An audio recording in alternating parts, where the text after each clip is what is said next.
Alianzas y política matrimonial. Los reyes católicos practicaron el sistema de alianzas matrimoniales, aunque fueron bastante desdichados con sus hijos. Habida cuenta de las ventajas que suponía la unión política de Portugal con el resto de la península, concertaron el matrimonio de su primogénita, Isabel, con Alfonso, hijo del monarca portugués Juan II, pero el príncipe falleció a los 8 meses de efectuarse el enlace. Con todo, no se abandonó el proyecto de solidarizar por medio de un nuevo enlace matrimonial ambos estados, y se aprovechó la circunstancia de que el nuevo monarca lusitano, Manuel I, se había enamorado de Isabel. Aunque a ella le repugnaba contraer segundas nupcias, se celebraron estas en la localidad fronteriza de Valencia de Alcántara. El regocijo de ambas cortes también fue breve esta vez. Fruto del matrimonio fue el príncipe Miguel, en quien se unían los derechos a la sucesión de España y Portugal, pero la muerte se cebó de nuevo en la regia familia. Isabel falleció de parto y el príncipe poco después. Con singular tenacidad repitieron los reyes católicos la experiencia y, viudo, el monarca portugués contrajo matrimonio con María, otra de las hijas de los reyes católicos. No pudo aún realizarse la soñada unión peninsular, pero preparó el camino para un siglo más tarde. En su política de cerco contra Francia, los reyes Fernando e Isabel entrelazaron una doble alianza con la corte de Austria, muy aficionada a este mismo sistema de bodas regias, como ya rezaba su propio lema, Belagerant Ali, tú, Félix Austria, nube. Deja las guerras a otros y tú, feliz Austria, concierta matrimonios. En esta ocasión se casaron un hijo del emperador Maximiliano, llamado Felipe I el Hermoso, con Juana, hija de los reyes católicos, que heredaron al fin la corona de Castilla, y también una hija del mismo emperador, llamada Margarita, con el príncipe Juan, único hijo varón de Fernando e Isabel.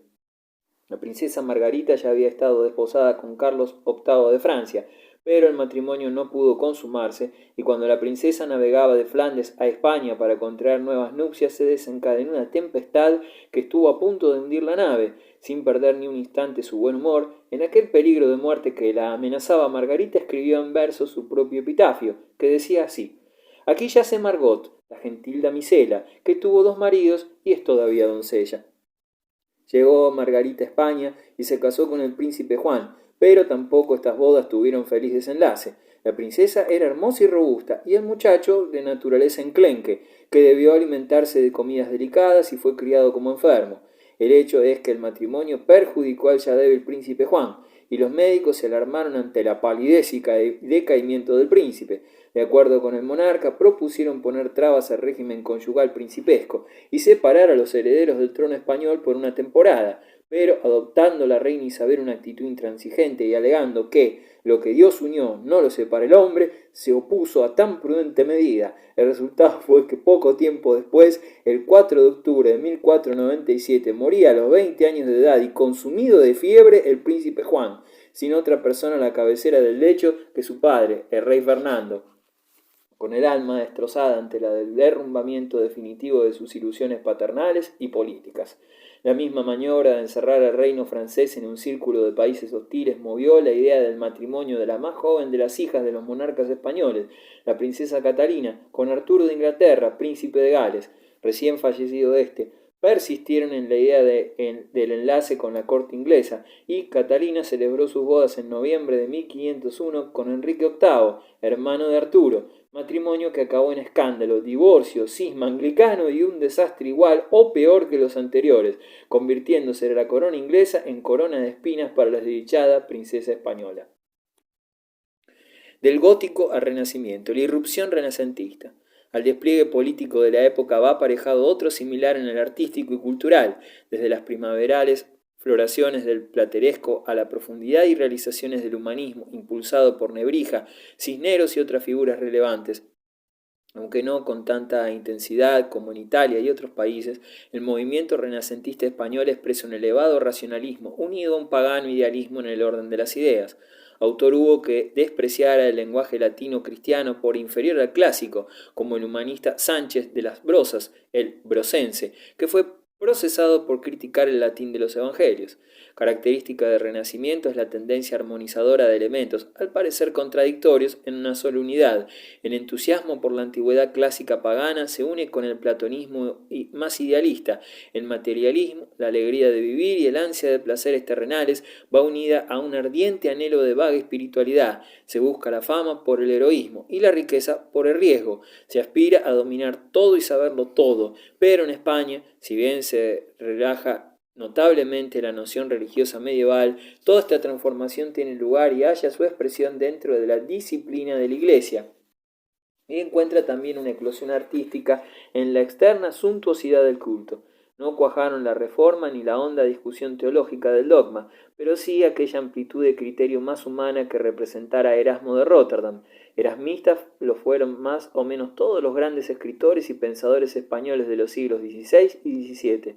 La huella de Erasmo en España era ya evidente en la generación joven de los maestros de Alcalá, pese a la represión inquisitorial. Varios factores contribuyeron a la aceptación entusiasta de las inquietudes renacentistas en el país: la expansión de la imprenta, el entusiasmo por los clásicos antiguos, los contactos con Italia y el movimiento renovador y científico de carácter universal. Parece pura coincidencia o mera casualidad que en España la imprenta apareciera por primera vez en Valencia, Zaragoza o Barcelona, es decir, en la fachada levantina peninsular, pero era natural que surgiera precisamente en este ventanal abierto de continuo a las corrientes y tendencias europeas. Con todo, debe reconocerse que su pronta venida fue sin duda favorecida por la numerosa colonia de mercaderes alemanes, flamencos, genoveses, florentinos y lombardos, que visitaban estas comarcas o residían en ellas. Los primeros impresores que ejercieron aquí su arte fueron alemanes y flamencos, y sigue discutiéndose la primacía de la ciudad en que vieron la luz obras impresas. Parece cierto que la primera fue Zaragoza, donde se reunieron en 1473 los alemanes Enrique Botel de Sajonia, Jorge von Holtz y Juan Planck, asociándose para dirigir una imprenta dirigida por Botel.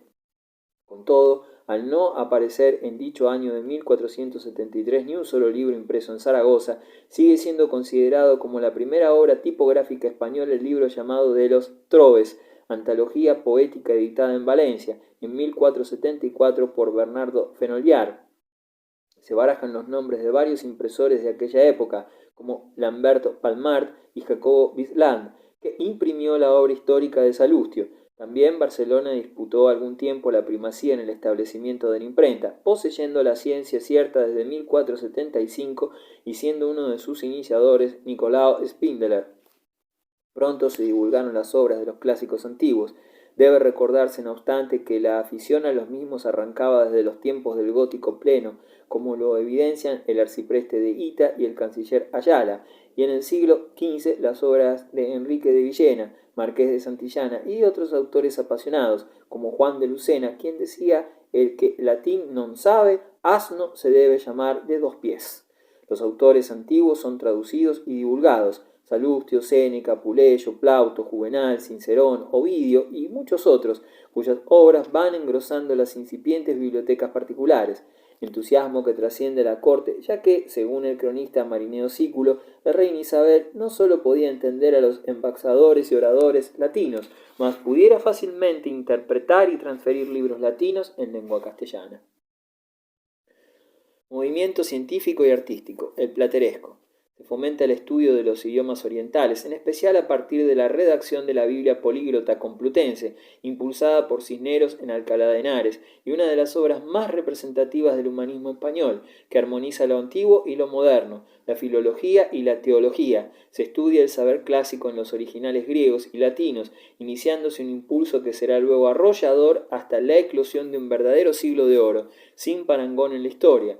En medicina se destacan el escritor de origen judío López de Villalobos, médico de los Reyes Católicos, así como los maestros de la Escuela de Cirugía de Barcelona, fundada en 1490 y dirigida por Antonio Amiguet. Además, el descubrimiento del continente americano impulsaría el desarrollo de la cartografía con representantes como Juan de la Cosa y las ciencias naturales cultivadas por Fernández de Oviedo, quien estudió los vegetales y animales americanos. En arquitectura aparecen los estilos Reyes Católicos y Cisneros, y los últimos monumentos góticos encuadran ya una floración renacentista que va aplicando elementos ornamentales de imitación florentina y lombarda a fábricas que, por su traza, alzado y decoración, pertenecen aún a la era ojival. El nombre de plateresco deriva de la semejanza que ofrece su fina y opulenta ornamentación con las delicadas obras de orfebrería, en particular las custodias de las catedrales, joyas máximas de la época. Así, el gótico final hispánico, combinado con el mudéjar y con la influencia germánica, produce este estilo característico en que la tradición gótica se combina con el realismo nórdico y las tendencias tradicionales españolas. Las universidades, Salamanca y Alcalá. Muchas universidades señalan su origen en los antiguos estudios de artes, convertidos en colegios.